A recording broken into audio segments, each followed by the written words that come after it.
Una po sa ating mga balita, sa unang pagkakataon, humarap na sa publiko si Vice President Sara Duterte matapos ipa-impeach ng Kamara. Ang ilang kongresista naman nanindigan na naaayon sa konstitusyon at sa kanilang tungkulin ang kanilang naging hakbang. Si Mela Lesmoras sa Sentro ng Balita Live.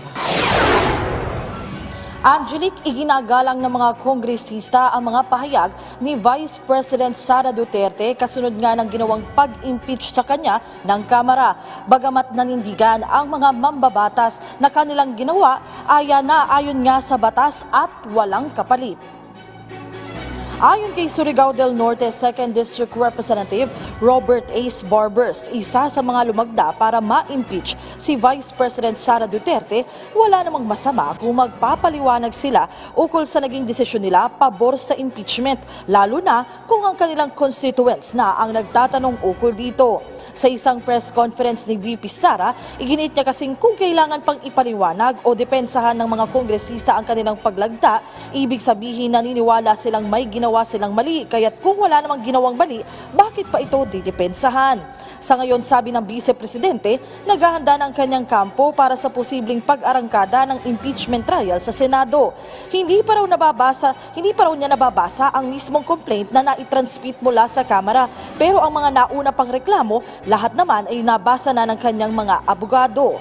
Sa hiwalay namang pahayag ni Akbayan Party List Representative Percy Sendanya na isa sa mga nagtutulak ng impeachment laban sa Vice Presidente, kaugnay sa naging pahayag ni Vice President Duterte na God Save the Philippines, sang-ayon daw siya rito. Pero ang tama raw yan, pero ang dapat daw ay God Save the Philippines, lalo na umano kay VP Sara at sa kanyang pamilya.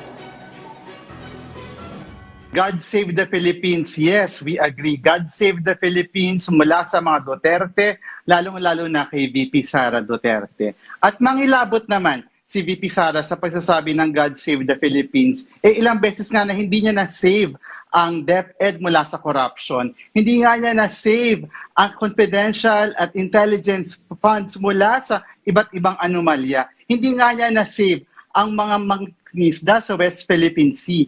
So, wala siyang karapatang magsabi at mag-invoke ng God Save the Philippines dahil sa madaming pagkakataon, she failed to save the Philippines kung kailangan as leader of the country. Walang kapalit.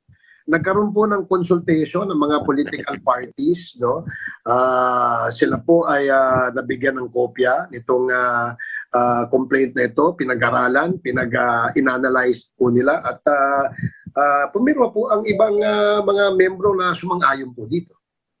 At wala hong kapalit dito.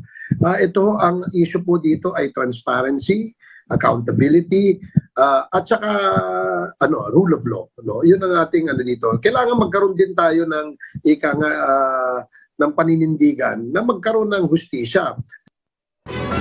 Angelique, kasabay niyan ay ikinalugod naman ng mga mambabatas yung naging pagrespeto ni Pangulong Ferdinand R. Marcos Jr. dito nga sa naging hakbang ng Kamara dahil ito nga ay kanila namang constitutional duty. Dito nga sa panig ng Kamara ay tuloy-tuloy rin yung kanilang paghahanda kung sakali magkakaroon na o magbubukas na yung impeachment trial sa Senado hinggil nga dito sa naging pag-impeach kay Vice President Sara Duterte. Angelique? Okay, paano na Mela, yung mga tinakdang congressmen na magiging prosecutor, paano na pagdating ng June 2 at magsisimula na nga ang impeachment trial laban kay Vice President Sara Duterte at hindi na sila nanalo bilang mga kongresista?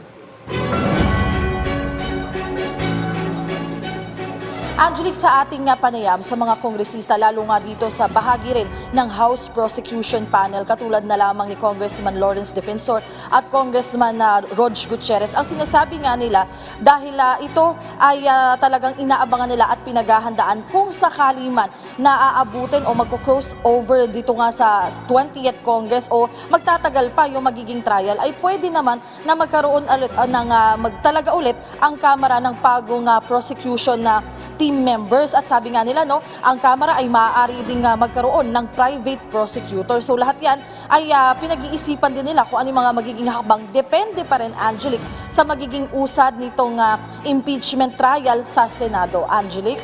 Okay, maraming salamat sa iyo, Mela Lesmoras.